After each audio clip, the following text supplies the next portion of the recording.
दोस्तों, अगर आपसे कोई कहे कि एफआईआई ने रिसेंटली सर्टेन स्टॉक्स में अपनी होल्डिंग बढ़ाई है, यानी कि उन्होंने स्टॉक्स में बाइंग की है, खासतौर पे स्टॉक मार्केट की गिरावट के समय भी, तो क्या आप भी उसमें बाई कर लोगे जस्ट बिकॉज कि एफआईआई ने बाई किया है? इस वीडियो में 4 स्टॉक्स के साथ डिटेल में हम समझेंगे कि एफआईआई का थॉट प्रोसेस क्या होता है और क्या हो सकती है इनकी स्ट्रैटेजी। समझने की कोशिश करेंगे इन चारों स्टॉक्स में साथ, जिनमें कि रिसेंटली उन्होंने बाइंग की है। तो वीडियो को यहाँ पे पूरा देखिए और स्टॉक मार्केट इन्वेस्टमेंट के बारे में कुछ नया सीखिए। नमस्कार दोस्तों, मैं उमेश त्रिपाठी आपका स्वागत करता हूँ स्टॉक फॉर रिटेल पर, स्टॉक मार्केट से जुड़ी एक नई जानकारी के साथ। तो यहाँ पर जो पहली कंपनी है जिसमें कि शेयर होल्डिंग अपनी बढ़ाई है, एफआईआईज ने। अब एफआईआईज ने शेयर होल्डिंग बढ़ाई है डज नॉट मीन कि वहाँ पे इवन डीआईआईज ने भी शेयर होल्डिंग बढ़ाई है, इवन वहाँ पे प्रमोटर्स ने भी शेयर होल्डिंग बढ़ाई है। तो कौन सी इंपॉर्टेंट बातें होती हैं एंड क्या थॉट प्रोसेस होता है एफआईआईज का शेयर होल्डिंग बढ़ाने से पहले, और उनका विजन क्या होता है लॉन्ग टर्म का या शॉर्ट टर्म का, ये समझना हमारे लिए जरूरी हो जाता है। तो यहाँ पे जो पहली कंपनी है, राइट, ऑटो सेक्टर की कंपनी है।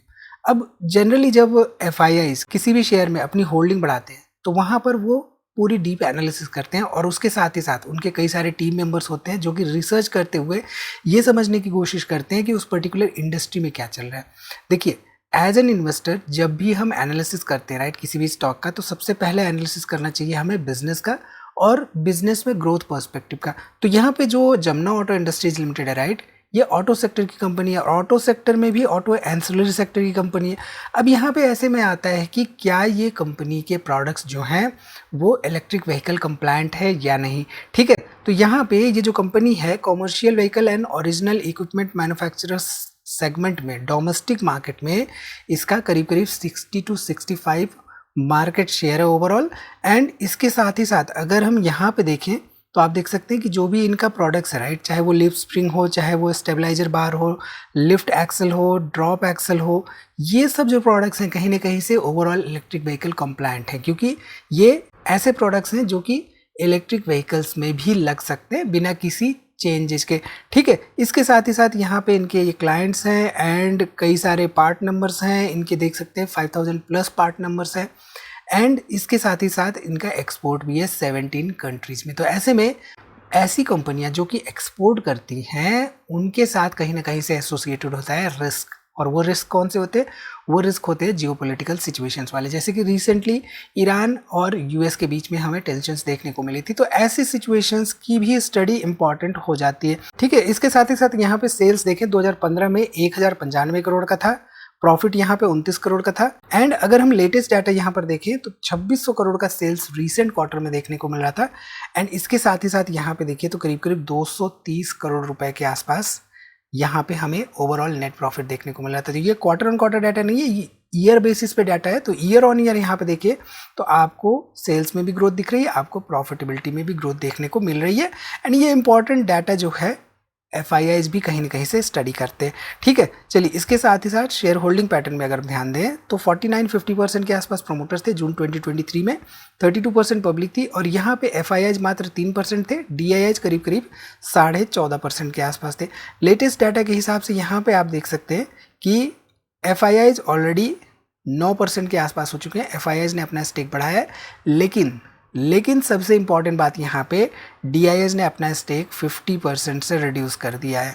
तो डीआईएच क्या किसी से कम है? डीआईएच क्या हमारे एफआईआईएच से कम है? बिल्कुल नहीं, राइट। तो उन्होंने अपनी शेयर होल्डिंग क्यों कम की है, ये स्टडी करना हमारे लिए इंपॉर्टेंट होता था। जो जस्ट वीडियो की शुरुआत में मैंने आपको बताया था, राइट, कि किसी सर्टेन स्टॉक में एफआईआईज स्टेक इंक्रीज कर रहे हैं या बाइंग कर रहे हैं, डज दैट मीन कि हम भी उसमें बाइंग करें? आई थिंक अब आपको समझ में आ रहा होगा कि इसका मतलब, इसका जवाब क्या हो सकता है। तो यहाँ पे सारी बातें हमें देखनी होती है जस्ट बिकॉज कि कहीं पे न्यूज़ में आ गया या कहीं हेडलाइंस आ गई कि एफआईआईज ने अपनी शेयर होल्डिंग 5% से बढ़ा के रिसेंट क्वार्टर में 9-10% कर दी है, तो उसके पीछे भागने लगे। ठीक है, अब इसका मतलब ये नहीं कि जमुना ऑटो इसकी वजह से स्ट्रॉन्ग या वीक कंपनी हो जाती। तो हमने फंडामेंटल्स भी यहाँ पे देखे। तो एफआईआई वो भी देखते हैं, एफआईआई वो सारी चीज़ें स्टडी करते हैं जो हम यहाँ पे देख रहे हैं। इसके साथ ही साथ वो बिजनेस स्टडी करते हैं। तो ये सारी केस स्टडीज हमारे लिए इंपॉर्टेंट होती है। सो यहाँ पे जमुना ऑटो के अगर हम फंडामेंटल्स देखें तो रिटर्न ऑन इक्विटी 22% के आसपास है, रिटर्न ऑन कैपिटल एम्प्लॉयड 27% के आसपास है, डिविडेंड यील्ड 1.52% है, कंपनी प्रॉफिटेबल है और डेट टू इक्विटी बिल्कुल ना के बराबर 0.01 डेट टू इक्विटी है। पेट्रोस्की स्कोर 7 का है, लेकिन सेल्स ग्रोथ पिछले 7 सालों में मात्र 3% के आसपास रही है। प्राइस टू अर्निंग रेशियो यहाँ पे 23 के आसपास देखने को मिल रहा है। ठीक, इसके साथ ही साथ अगर हम दूसरे स्टॉक की बात करें जिसमें कि शेयर होल्डिंग बढ़ाई गई है एफआईआई के द्वारा, वो है नेशनल एल्यूमिनियम कंपनी लिमिटेड यानी कि नाल्को। यहाँ पे नाल्को के फंडामेंटल्स देखिए तो रिटर्न ऑन इक्विटी 30% के आसपास है, रिटर्न ऑन कैपिटल एम्प्लॉयड 40% के आसपास है, डिविडेंड यील्ड 3% के आसपास है। यहाँ पे कंपनी प्रॉफिटेबल है, डेट टू इक्विटी बिल्कुल नहीं है इसके पास, पेट्रोस्की स्कोर 7 का है, सेल्स ग्रोथ यहाँ पे 7 सालों का 6.5% के आसपास रहा है and price to earning ratio 11 के आसपास है। पीजी रेशियो यहाँ पे 0.18 के आसपास हमें देखने को मिल रहा है। ठीक है, इसके साथ ही साथ अगर हम यहाँ पे देखें sales growth track record overall NALCO का, तो आप देख सकते हैं 7,300 करोड़ का मार्च 2015 में इसका ओवरऑल सेल्स था एंड नेट प्रॉफिट यहाँ पे करीब 1,300 करोड़ रुपए के आसपास था।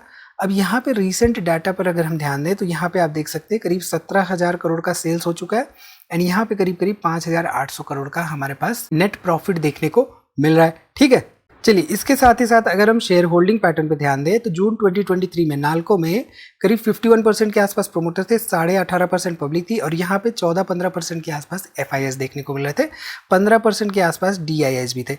अब देखिए यहाँ पे रिसेंट क्वार्टर के हिसाब से एफआईआईस धीरे धीरे अपनी शेयर होल्डिंग बढ़ा रहे हैं क्वार्टर ऑन क्वार्टर, यहाँ पे करीब 22% 23% के आसपास हो चुके हैं, बट डीआईएस यहाँ पे अपनी शेयर होल्डिंग कम करते हुए दिखाई दे रहे हैं। तो कहीं ना कहीं से रोटेशन हो रहा है एफआईआईस और डीआईएस के बीच में इस पर्टिकुलर स्टॉक का। तो again headline does not mean कि जो दिख रहा है वही है। तो फंडामेंटल्स क्या हैं, सेल्स ग्रोथ कैसी है, कंपनी के प्रोडक्ट सेगमेंट में ग्रोथ का एक्सपेक्टेशन कैसा है, बिजनेस क्या है इसका, मैनेजमेंट क्या है, बहुत सारी चीज़ें हैं जो कि एज अ रिटेल इन्वेस्टर हमें स्टडी करनी होती है।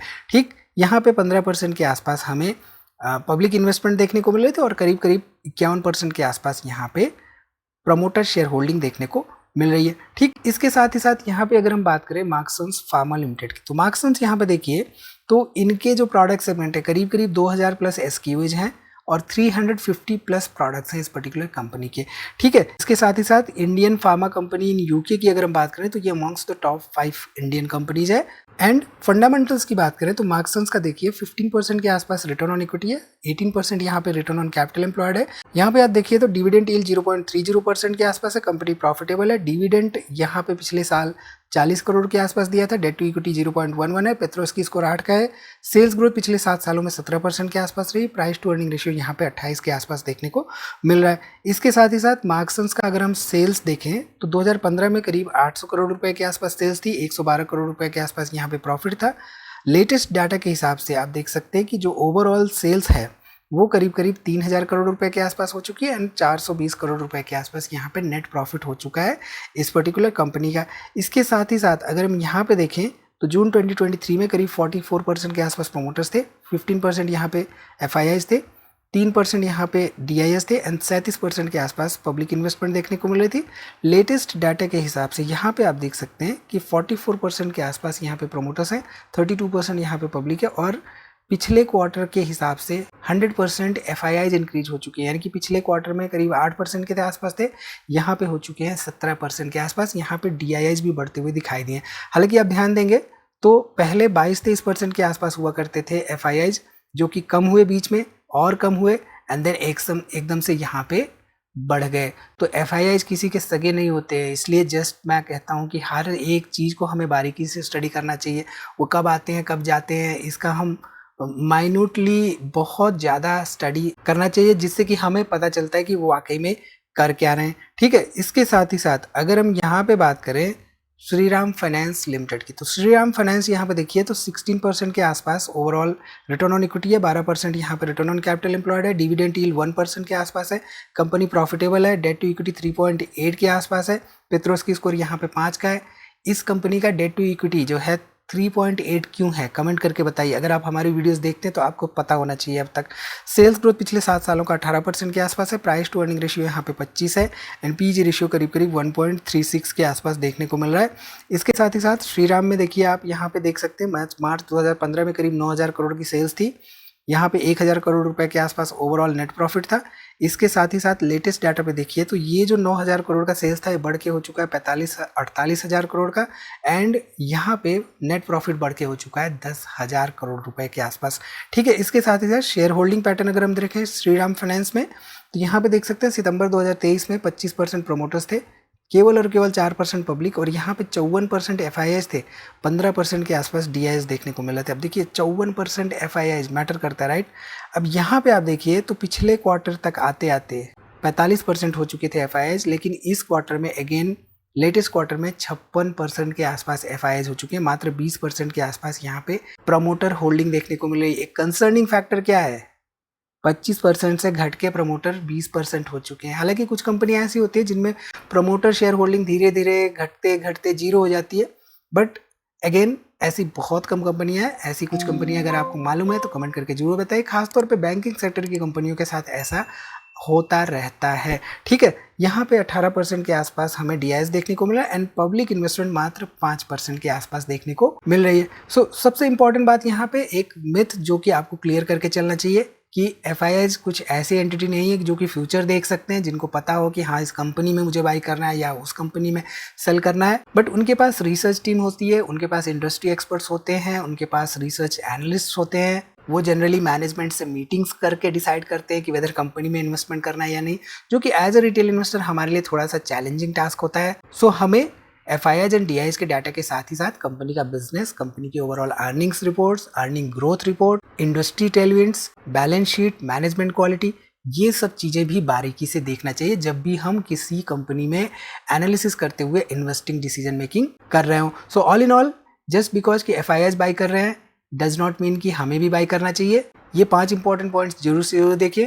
क्या बिजनेस ग्रो कर रहा है, क्या वैल्यूएशन रीजनेबल है, क्या मैनेजमेंट ट्रस्टवर्दी है, क्या बैलेंस शीट स्ट्रांग है एंड क्या उस पर्टिकुलर इंडस्ट्री में टेलविंड यानी कि ग्रोथ पर्सपेक्टिव देखने को मिल रहा है या नहीं। क्योंकि जब हम इन्वेस्टमेंट करते हैं तो हमारी सोच लॉन्ग टर्म इन्वेस्टमेंट की होनी चाहिए।